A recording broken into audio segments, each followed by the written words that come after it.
Hello everyone, welcome back to another video on the YouTube channel today.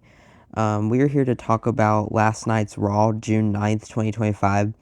And as you can see from the headline, and y'all already knew the match was taking place because it's been announced for several weeks now. But Gunther was challenging Jey Uso for the World Heavyweight Championship in a WrestleMania rematch. And Gunther actually got the title back, surprisingly. I still can't believe it.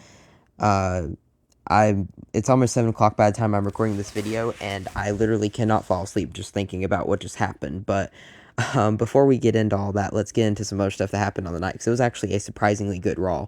Really good episode. They've been hyping this Raw up for a while now, and it did not disappoint in my opinion. Let's get into it. So we got the show kicked off with the GOAT of all the greatest of all time, 17-time never seen before. You know the drill. John Cena. And he got interrupted, of all people, by one of his former foes in CM Punk. Now, what's interesting is CM Punk challenged John Cena to a title match, and he said John Cena could pick the time and the place. He said he wouldn't do it tonight, and we were like, oh, man. But then he actually said Night of Champions, which interested me because I've heard in the past, rumors that CM Punk didn't really like going to Saudi Arabia, but that's where Night of Champions is taking place on June 28th, in 3 weeks from now. So I guess it's official. CM Punk versus John Cena for the Undisputed WWE Championship at Night of Champions. It's weird that CM Punk's going to be in Saudi Arabia. I wonder if there's actually a chance of him possibly being at the Royal Rumble next year in Saudi, and him also winning the Royal Rumble next year. I wonder. And then we also had AJ Styles versus Chad Gable one-on-one. You know this was a good match. Phenomenal match, I should say. Chad Gable actually did show some signs of life. Styles went for the phenomenal form and Gable reversed into an ankle lock. But then eventually Styles got the Styles Clash to pick up the win. So it was a pretty good matchup until that point, too. I liked it. And then we had the first Queen of the Ring qualifying match, a Fatal 4 match between Roxanne Perez, Rhea Ripley, Liv Morgan, and Kairi Sane. And you know how Roxanne Perez is trying to woo Liv Morgan in the rest of the Judgment Day. Well, they were working together pretty well, and then Roxanne Perez actually kind of helped Liv Morgan, sort of. So Kairi Sane hit an insane elbow on Liv Morgan, was about to get the pin for the win, but then Roxanne Perez rolled her up and got the win instead. She kind of stole it from Kairi. So even though Roxanne Perez quote unquote helped Liv, she advanced in the tournament. So and now there's actually no, that's the men's tournament. We'll talk about that in a little bit. I was gonna say there's a mystery superstar we'll talk about later, but that's in the other one. Never mind. And then we had, well, it kind of sucks it's spoiling it for me. I'm using the WWE article. Shout out to WWE for this, but so Becky Lynch came out in a promo, I'll just say, and she was trash talking Lyra, and just saying how I'm the better woman, raise my hand, even though that was the deal. She raised it aggressively and broke her shoulder, blah blah blah. Anyway, Lyra Valkyria come out, so I was like, okay, they're gonna fight with fists. They ain't gonna fight with microphones anymore. They're gonna throw hands, and then Bayley actually, to the shock of everyone, even Lyra Valkyria looked shocked. She wasn't even in on the plan or nothing. Bayley actually attacked Becky Lynch from behind. I'm guessing to set up a one-on-one match, possibly at Evolution for the women's ice title. I'm thinking. What's interesting about this too is they can keep the feud going on possibly until all the way to SummerSlam, until they maybe do a triple threat match or something. I'm thinking first they need to do Bayley versus Becky in a one-on-one match for the IC title, and then maybe later on you have the opportunity to run a triple threat match for the title. I'm thinking maybe at SummerSlam. First 2 night SummerSlam, they could do it there, because it's going to get interesting for sure. You still got to have Becky and Lyra maybe do one more match, sure, too. I mean, that wouldn't be bad. But now that Bayley's back, you can do Bayley versus Becky, because that's the thing we've been waiting on. And like I said, you could even include Lyra Valkyria and make it a triple threat match. I think that'd be fun. And then next we got the return of R-Truth, or should I say the debut of Ron Killings. And I'm not going to show this clip because it would probably get copyrighted on YouTube, but he actually cut off his dreads, the famous hair he's had for a while now. He actually cut off his hair, and to the surprise of everyone, it basically proclaims that Ron Killing has arrived. Basically R-Truth, but is a more serious version, because R-Truth's too nice, he's too naive, but this version of Ron Killings is more serious. He's not as comedic, he's not as funny, he's more aggressive, more serious, like I said. So no longer do we have R-Truth, the We Want Truth movement and all that. No, we got Ron Killings. So it's interesting. And then we had the Fatal 4 match for the first Fatal 4 qualifying match, for the King of the Ring tournament between Sami Zayn, Braun Breaker, Penta, and Dirty Dominic Mysterio.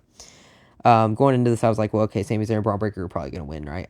I don't necessarily know what it is about Penta, but I don't see him having much success as a singles superstar. The next big thing I see for Penta, to be quite frank, is him being in a tag team with Rey Fenix, them two reuniting, like reforming the Lucha Bros as a tag team, and honestly winning the tag titles. That's as good as I see it getting for Penta. I love Penta, don't get me wrong. I followed him since Lucha Underground. I love him. But I just don't see him. He already lost multiple opportunities at the IC title, and we can get into the new World Heavyweight Champion later as well. But I don't see many opportunities down the line for Penta. I don't know. And then Dirty Dom Mysterio is already the Intercontinental Champion, like we mentioned, so I don't see him advancing. So I'm like, okay, it's either Sami Zayn or Braun Breaker. Braun Breaker because he's got Seth Rollins' faction to back him up, or Sami Zayn, because I just feel like Sami Zayn's one of the favorites to win the whole thing, to be honest. You know, especially with the new World Heavyweight Champion, which we still got to get into. We're not even that far into the video yet. But yeah, Sami Zayn actually advanced thanks to the help of LA Knight. This is a typo I said with help from CM Punk. But no, with help from LA Knight. LA Knight BFT Braun Breaker on the outside of the ring, and that allowed Sami to capitalize and pin Dominic Mysterio for the win. So that was nice. And then we had the fearless Nikki Bella come out. Also, I keep forgetting she's a Hall of Famer. They kept addressing her as Hall of Famer Nikki Bella. I kept forgetting that she was actually a Hall of Famer. But anyway, Nikki Bella did a promo talking about all the best women in the WWE division, the women's division, and she went on to, I think she was about to talk about how she was going to be the host of Evolution, possibly. She mentioned like the Evolution's going to be in Atlanta and all that, and then she got interrupted by Liv Morgan, who was like, "You didn't even mention me as one of the best," basically being cocky and arrogant and all that good stuff. And so Liv Morgan actually attacked Nikki Bella, and that ended the segment. Nikki Bella being down and not getting the welcome back treatment makes me think that she's probably going to have a program with Liv Morgan in the future. Maybe they have a match at Evolution. That's probably the most likely scenario. Let me know what y'all think down in the comments below. And then we get to the most shocking thing of the night. I don't want to try to spend too much time on this because I've already made this video way longer than I intended it to be. But Gunther actually defeated Jey Uso to win the World Heavyweight title. Now, I seriously, again, and type in the comments what y'all feel about this. The Dawn of Gunther is back again. The Dawn of the Ring General is here again. Has Gunther not already faced everyone on Raw? Think about it. He's already beat Jey Uso. He beat Sheamus. He beat Finn. He beat Dom. He beat Damian Priest on SmackDown. I mean, he could run it back with Sheamus, but like I said, he already beat him a couple times now. Jay and Sammy, I mean, but who else is there to fight? I mean, I said Penta earlier. I guess maybe him. Or maybe whoever that, I could see maybe Ilya Dragunov returning. There's a mystery spot open in the King of the Ring tournament, which I didn't mention earlier. I feel like that'll either be a mystery return like a Ilya Dragunov, or maybe even, I don't know, maybe Jey Uso, now that he lost the world title, maybe there's a chance he'll be the mystery superstar instead. I honestly don't know. There's a theory I have where maybe Obafemi will lose the NXT Championship to Jasper Troy on the next episode of NXT. Maybe Obafemi will debut on Raw and possibly fight Gunther, but I don't know how y'all feel about that. What's next for Jey Uso? Y'all let me know down in the comments below. I'm gonna end it right here. We're just gonna end it right here today, folks. That's gonna do it. Let me know your thoughts on Gunther defeating Jey Uso for the World Heavyweight Championship. I am just in shock right now, honestly. I don't know what to think. Gunther has no challengers left, and seriously, what's next for Jey Uso? Are we yeeting out, I guess? That does it for today, but subscribe to the channel. I would really appreciate like and comment your thoughts on last night's Raw. And yeah, deuces. I'm out of here. Yeet.